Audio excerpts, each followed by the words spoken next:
Hello and welcome to my Pokemon Top Team series. In this series I'm going to be giving you a very good recommended team for each starter. I'm going to be starting with Unova, and today's video will be about Serperior. Now in this video I will be giving you a team that will help you get through the biggest challenges in the game, including the Gym Leaders, Elite Four and Enengetsis for Black and White 1. Now, this is fairly subjective, and feel free to let me know any adjustments you would make in the comments or any new Pokemon you would add to the team, but I'm going to be doing this for each starter, and I will try my best not to duplicate Pokemon across each teams unless they are like essential and that good, which you may find across the videos, but let's get straight into it. Of course, our starter in this video is going to be Serperior. Now, Serperior is obviously the weakest choice you can make for a starter at the beginning, but it can be very fun to build a team around Serperior.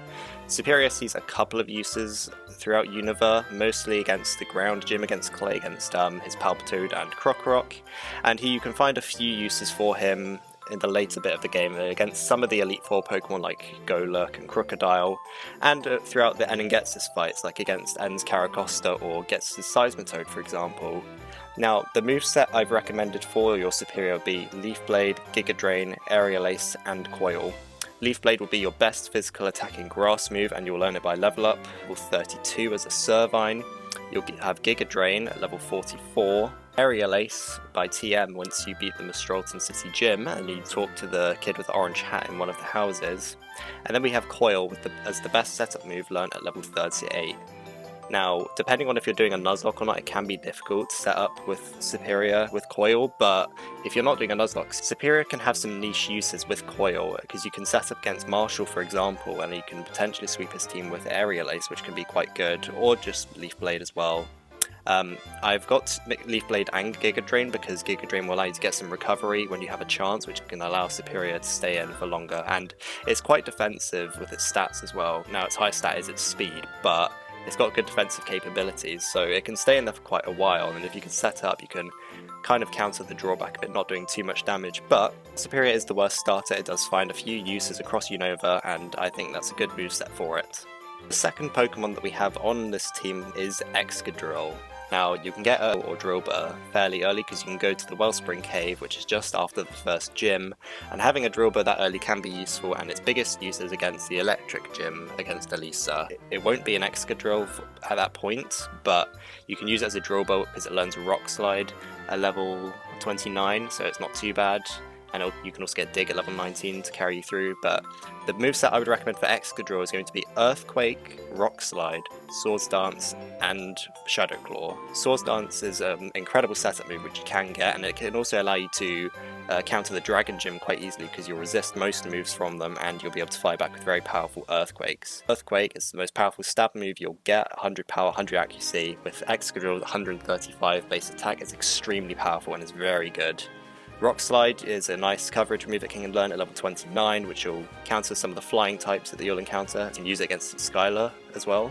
I've chosen Shadow Claw because it can be a great coverage move against the Elite Four. If you have Ghost Super Effective coverage, you'll be able to counter all of Caitlyn and all of Chantal's team. And if you can set up correctly with Swords Dance, then it can be very easy to sweep with Excadrill.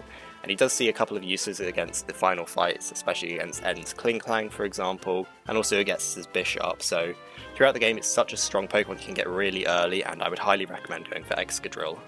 The third Pokemon on the list, we have Darmanitan. Now, you'll be able to get Darumaka in Route 4. It's well timed when you find it because you can then use it against the Bug Gym to counter Berg's Pokemon. Now, Darumaka does have Hustle, but once you can get past that and evolve it into Darmanitan, it can be extremely powerful. The moveset I've chosen for Darmanitan would be either Flare Blitz or Fire Punch first, Brick Break, Belly Drum, and then Rock Slide. Now, if you don't want to set up Belly Drums, Flare Blitz would be a very good option because with Sheer Force that will get boosted, so would Fire Punch, so it depends if you can handle recoil damage or not. Brick Break is a great coverage move, and that can be found at the Icarus City Pokemon Center.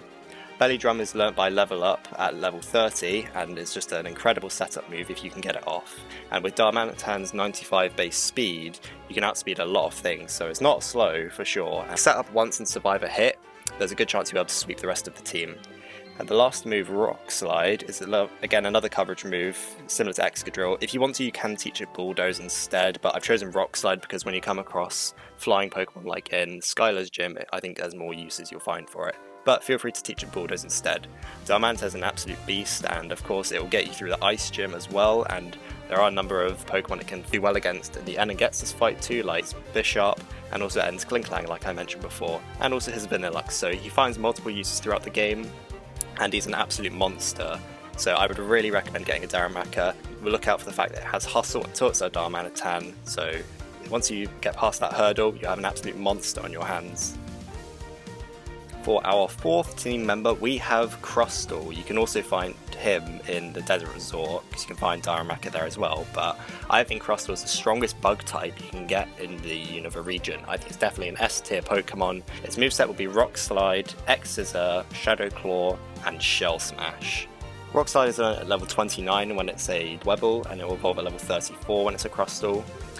X Scissor, you can either get the TM for it in Route 7, or as a Crustle it will learn X Scissor at level 38, but I'd recommend getting the TM for it, it'll get you it sooner. Shadow Claw, like Excadrill, it's an amazing coverage move which will give it super effective damage against all of Chantal's team and all of Caitlin's team guaranteed. And we also have Shell Smash, which I believe is probably the most broken setup move in the game. Especially with Crustle, if you get Sturdy, you'll be guaranteed to get one Shell Smash off, and it becomes very easy to sweep Chantal and Caitlin, as I've done that in the past in my Nuzlocke before. Before that, Crustle does find some uses against the Flying Gym, also against the Ice Gym with its rock moves, and it's just such a strong Pokemon once you set up. You know, it's also very defensive, so it can definitely take a hit, and Crustle will definitely serve you well.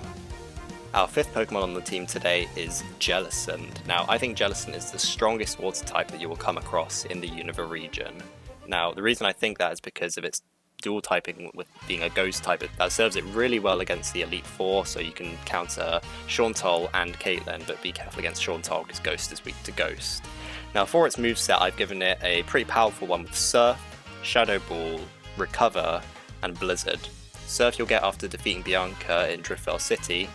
Shadow Ball you can get as a TM in the Relic Castle. Frillish will get Recover at level 17, or you can use the Mover Learner in Mistralton City if you need to. And then as Blizzard as the last move, which you can buy the TM for Blizzard in Icarus City for 70,000. Now if you buy that TM, it will give a super effective coverage against the Dragon Gym, which is very important. And afterwards in the Elite Four, because it's got such great special defense, it'll be very good at tanking Shadow Balls from Chantal's team. And also it will do very well against Caitlin. Just be careful of the Thunder that her Reuniclus has, but it's such a bulky Pokemon, and with Water Absorb it can give you 3 immunities to Water, Fighting and Normal. So I think it's the strongest Water Pokemon you'll get, and it will allow you to surf around if you want to, and just such a great encounter as well. Now this next pick may be a bit controversial, but I've decided to go with Mienshao. I think Mienshao is really good. Now, I understand that Mienfoo evolves at a very high level. You can find Mienfoo in the Dragon Spiral Tower, and even though Mienfoo evolves at level 50, that means you can have it for the Elite Four even if you're doing a Nuzlocke. Now for Mienshao, I've given it a moveset of Drain Punch, Acrobatics, U-Turn, and Fake Out. You can use the Mover Learner to get U-Turn. You can teach it Acrobatics with the TM from Skylar. You can use the Mover Learner to get Fake Out, and you can also do that to get the move Drain Punch as well. So you'll need at least 3 Heart Scales for this best moveset, but trust me, it'll be absolutely worth it. Mienshao is very good. It is fairly frail in terms of its stats, but its speed and attack are just incredible, and it's basically meant for getting you through the later half of the game, like against the Elite Four and some of Edengest's Pokemon, like those are weak to fighting. Vanillux, Klinklang, Bisharp, Buffalon, those ones. And with Drain Punch, even though it's kind of frail, if it takes some damage, if you're doing super effective damage, you can likely one-hit anything with Drain Punch, and you can get most of your health back as well. It can have Regenerator half the time as well, so if you wanted to switch it out and getting some of its health back, it can be good. This is my top team that I have created for Serperior. Now, feel free to let me know if you would change anything. Now, obviously I can see some gaps in the team myself, like there is no stab, flying or psychic moves on this team, but in my other videos I would definitely get to those. But with Mienshao having acrobatics and Jellicent being immune to fighting, there's definitely ways to get around those big hurdles like Marshall in the end game.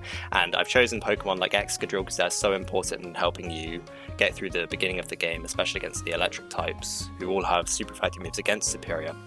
Building a team around Serperior is very fun, and with powerhouses like the ones that I've listed today, you should have no problem going through the game, and it'll be very fun using all these Pokemon because they're all fairly strong and all have great utility across the region. There will be an episode for the top team for Emboar coming very soon, and I'm trying my best not to duplicate Pokemon across the teams that I make. However, if they are very strong Pokemon, they get you through very difficult hurdles in the game, then I will not hesitate to just put them on different teams because they're very strong Pokemon and I would very much advise that you go for them as well. So look out for that, and thanks so much for watching, guys, and I'll see you in the next video. Thank you so much.